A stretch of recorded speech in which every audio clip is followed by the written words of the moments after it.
Hello everyone, Michael Chamberlain here. Got my friend Vince right here, and we got Marco as well. And today, well, we're in Death Valley National Park.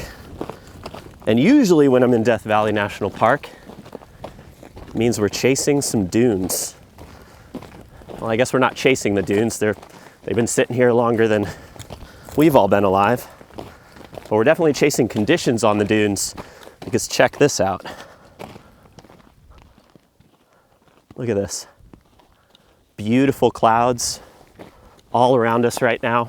So I decided to pull out the tripod because I realized some of the patterns out here in the distance are really only possible with a bit of focus stacking, which is not my favorite thing to do. But basically I'm using the 100 to 400 lens and really just isolating different patterns. The more I zoom in here, you can see these diagonal lines and all the little texture of the sand ripples out there, which is amazing. So it's a bit windy, so I can't do really long exposures, but I'm trying to basically use the stabilization in the lens, do ISO 400, f11 to f16, depending on what the sun is doing, and then I'm trying to bump the shutter speed up to like 160 to 1/200th, and just keep the camera really stationary and try and build the focus stack.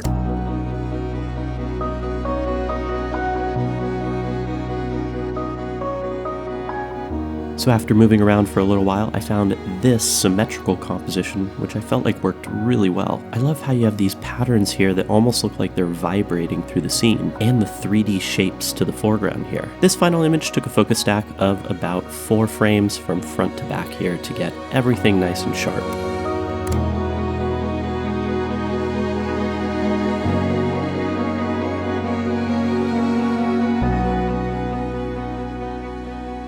It was fun to capture this image and focus a bit on that beautiful sky that we had. And with this photo, I experimented a bit with the crop and the perspective. I broke it down into 2 completely even slices, really highlighting those warm tones in the sand ripples and the soft blue textures up above from the clouds. So this photo was really just playing around and experimenting, which I feel like is a great thing to do when you revisited a location multiple times. It keeps things fresh and allows you to see the place with a different perspective. Out there in the distance, there's one of the dunes being lit up, and I like how there's a contrast between this little darker patch and brighter patch back there. It's probably worth a shot, just to see what it looks like.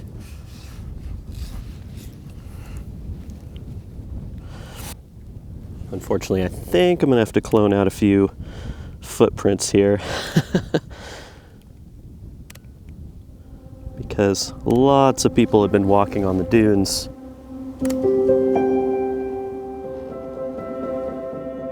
So this was definitely a situation of feeling a little bit better about the composition while I was trying to capture it than when I got back and started doing the post-processing. There's some really interesting elements to this photograph, like the swooshing patterns of the dunes matched with some of the textures of the sky up above, and how you have those 2 matching diamond shapes of the dunes, the one that's a little brighter on the top right, down towards the bottom left where you have that completely dark diamond shape. I felt like the contrast between the 2 was really cool. But even though this photo had some cool elements, I just feel like it didn't tie together exactly how I had hoped.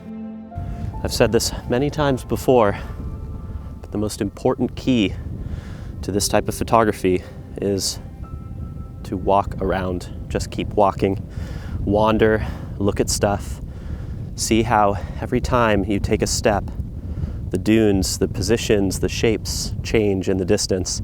Try not to get frustrated when you don't get a shot, because that will happen. There will be times where you do not get a shot, and just try and appreciate the experience of being out in a place this incredible. Eventually you will get a shot, but it might take a while. It might take a while. Those moments where you least expect to get an image are the ones where you see the most interesting composition. After wandering around for a little while, I met back up with Marco and Vince, and then something really cool happened. Wow, look at the bird. Oh my gosh.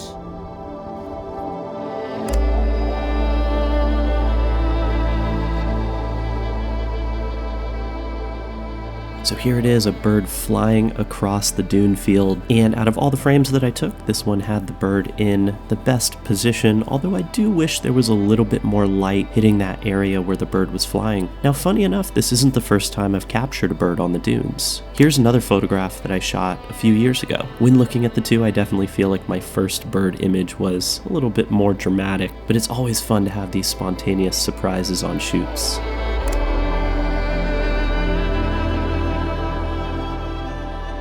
This one might be my favorite image from the shoot. I felt like the intersecting dune shapes here worked really well, and the blue up above was the perfect color contrast to these dunes. I wandered around a little bit longer and noticed some beautiful side lighting to the dunes in the distance. And here's what I captured.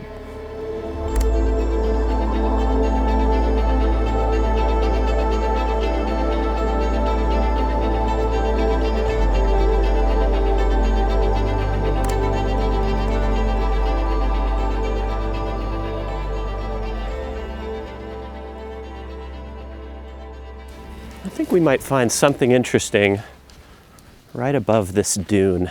And if you've watched these videos before, this is a lot of it.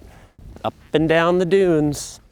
If you're into walking, you want to get your steps in, this is like the best spot.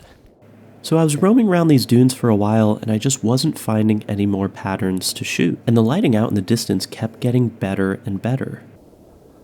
So you can see out there all that sand getting picked up on the flat, and it's creating this beautiful glow on the ground from the light rays. And we'll have to see if any light comes out on the dunes themselves. So realistically, I should have just shot this moment right here, and I really could have shot it at the exact video millimeter I was shooting here. But I think a part of me was waiting for that light to hit the dunes more, and I would say that was a mistake. Instead of being in the moment and capturing the moment, I was anticipating the next moment. Yeah, I think this is the last of the light, but I'm not really in a position to capture it, so I think I'm going to wander this way a bit. Let's see what this looks like real quick.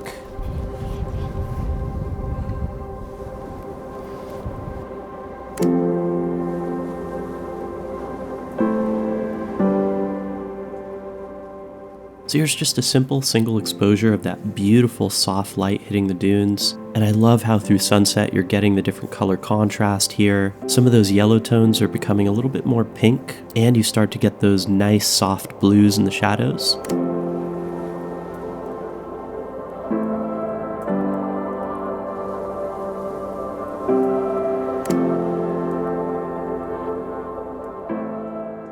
So as you can see, I did manage to photograph a few of those light rays, this time as the sun was dipping below the horizon, so you have those rays shining upwards beyond the mountains. I did think this was a pretty cool composition with that empty part of the light rays towards the left side, kind of mimicking and mirroring the shape of the flatter dunes. Although I did feel like I could have been in a better spot to create more minimalism to the bottom of the dunes here.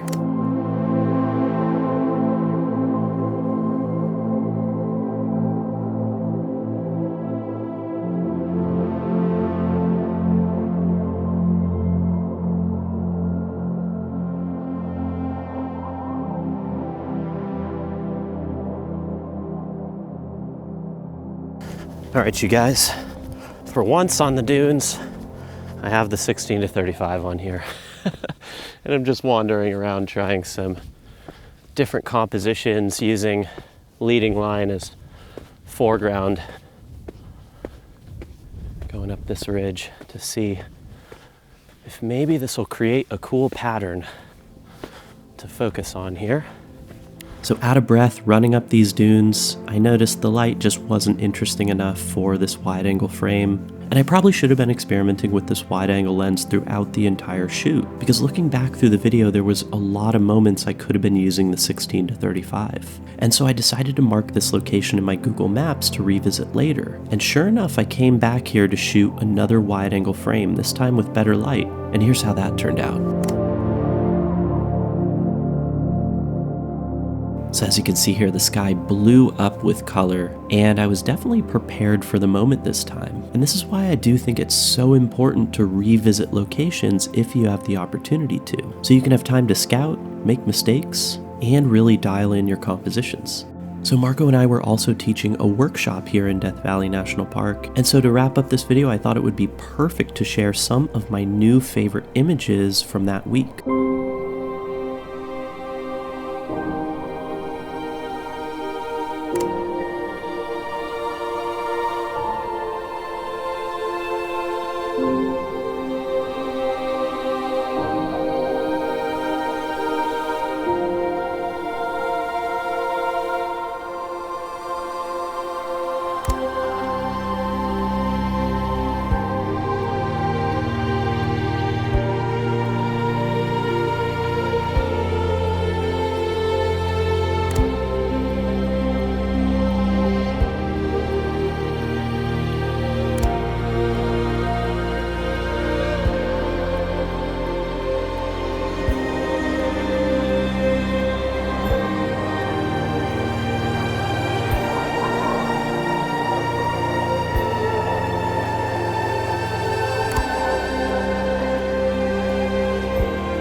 And now I'd love to hear from you. Which image from this video ended up being your favorite? Please let me know in the comments. As always, I really appreciate you watching. If you enjoyed the video, please give it a thumbs up and consider subscribing to the channel for more. And yeah, I'll catch you in the next one.